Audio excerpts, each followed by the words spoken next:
In Activity 11, Making an Electromagnet, students first create an electromagnet using a simple circuit and a steel nail. Students find that the temporary magnet can be shut on and off simply by connecting or disconnecting the electric circuit. Students then investigate factors that affect the strength of their electromagnet. You will need the following materials from the kit: Activity Sheet 8, circuit setup from Activity 10, compasses, iron nails, and paper clips. To prepare for the activity, make a copy of Activity Sheet 8 for each student.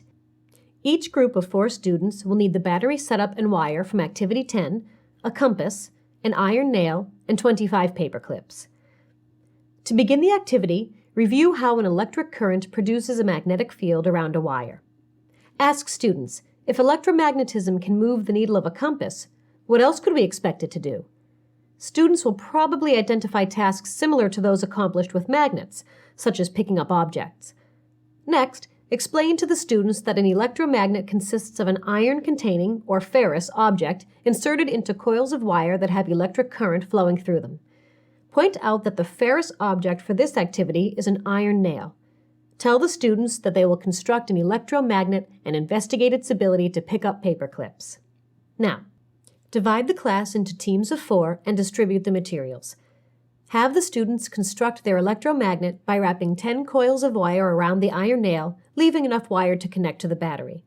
The wire should be wrapped in the same direction and the coils should not overlap. Next, distribute a copy of Activity Sheet 8 to each student. Tell the students to connect the ends of the wire to the battery and to begin testing the electromagnet. Remind them to record on the activity sheet the number of paper clips their electromagnet picked up.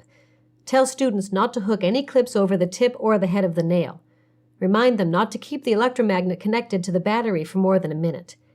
Next, tell students to disconnect one end of the wire from the battery, increase the number of wraps of wire around the nail to 20, and repeat the experiment to see how many paper clips can be picked up now. Remind them to record their data on their activity sheets. Ask them to continue adding wraps of wire in groups of 10 until they have a total of 100 and record their observations after each trial. Tell students to slide the coils toward the nail head, squeezing them together to make room for 100 coils.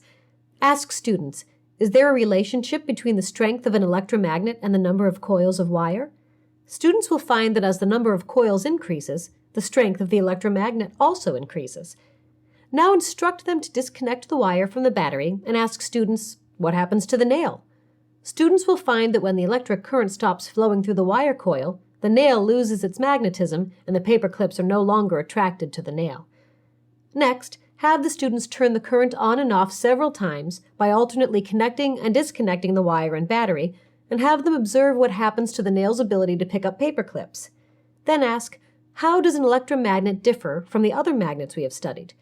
Students should realize that an electromagnet has magnetic properties only when electric current is flowing through the wire coils. Have the students reconnect the wire to the battery, but remove the iron nail from the electromagnet, and try to pick up paper clips with just the coil of wire. It is extremely doubtful that any student will be able to pick up even one paper clip with just the coil of wire and no ferrous core. Ask students, why do you think you got the results that you did? Some may suggest that the magnetism is not working. Have them use their compass to check for a magnetic field. They may then suggest that although the connected wire coil produced a magnetic force, it simply was not strong enough to pick up a paper clip. Explain to them that an electromagnet needs a ferrous core.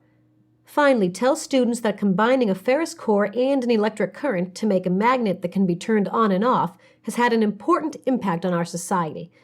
Give students a moment to think of what they might be able to do with a magnet that can be turned on and off. Then explain to them that the on-off combination of a magnet and electric current is the basis of the electric motor found in the many appliances they use every day. To conclude the activity, disconnect the wires from the batteries. Return the nails, wires, paper clips, compasses, and battery setups to the kit. For science background, reinforcement activities, curriculum connections, and information about the Delta Science Reader, please consult your DSM Teacher's Guide.